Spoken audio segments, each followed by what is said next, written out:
हमारे मुनियों ने बरसों पहले सच ही कहा था कि जैसी करनी वैसी भरनी। जैसा हम कर्म करते हैं हमें फल भी वैसा ही मिलता है। भगवत गीता में श्री कृष्ण ने भी कहा है कि कर्मों का फल हमें उसी तरह ढूंढ लेता है जिस तरह एक बछड़ा हजारों गायों के बीच अपनी मां को ढूंढ लेता है। कर्म फल इंसान को भोगना ही पड़ता है। हमारे द्वारा किए गए कर्म हमें ढूंढ ही लेते हैं, फिर चाहे वो कर्म अच्छे हो या बुरे हो। लेकिन हम लोग इस बात को ज्यादा गंभीरता से नहीं लेते और हमें लगता है कि कर्म फल जैसा कुछ नहीं होता है। हम अक्सर उन लोगों के बारे में बात करते हैं जो दूसरों के साथ बुरा करते हैं, लेकिन फिर भी कोई उनका कुछ नहीं कर पाता। यही सोचकर हम लोग ज्यादातर बुरे काम करने लग जाते हैं। हम सब यह भूल जाते हैं कि कर्मों का हिसाब कभी भी तुरंत नहीं होता। किसी के साथ बुरा करने वाला भले ही आज सुखी हो, लेकिन कभी ना कभी उसे उसके कर्मों का फल भोगना ही पड़ेगा। तो चलिए कहानी को शुरू करते हैं। अगर आप हमारे चैनल पर नए हैं तो वीडियो को लाइक, चैनल को सब्सक्राइब जरूर कर देना। बहुत समय पहले की बात है, शहर से दूर गांव में एक दुकानदार था जो अपने ही गांव से एक व्यक्ति से रोजाना 1 किलो मक्खन खरीदा करता था। वह दुकानदार कई सालों से उस व्यक्ति से मक्खन की खरीदारी कर रहा था। एक दिन उस दुकानदार ने सोचा कि मैं रोज इस व्यक्ति से मक्खन खरीदता हूं, लेकिन बहुत समय से मैंने इसके मक्खन का वजन तौल कर नहीं देखा।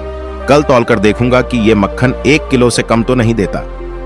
अगले दिन जब वह व्यक्ति मक्खन देकर गया, तब उस दुकानदार ने मक्खन का वजन किया तो देखा मक्खन सिर्फ 900 ग्राम है।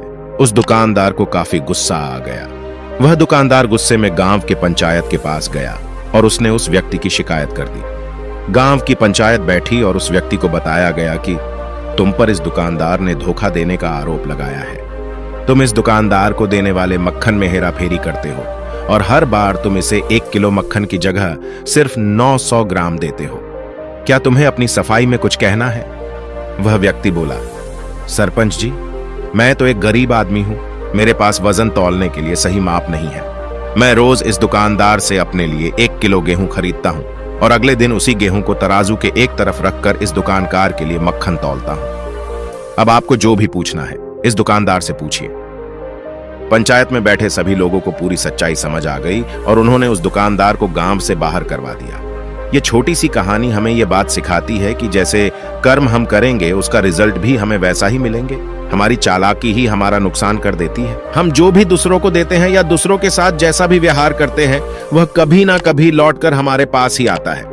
किसी के साथ अच्छा करोगे तो आपके साथ भी अच्छा ही होगा।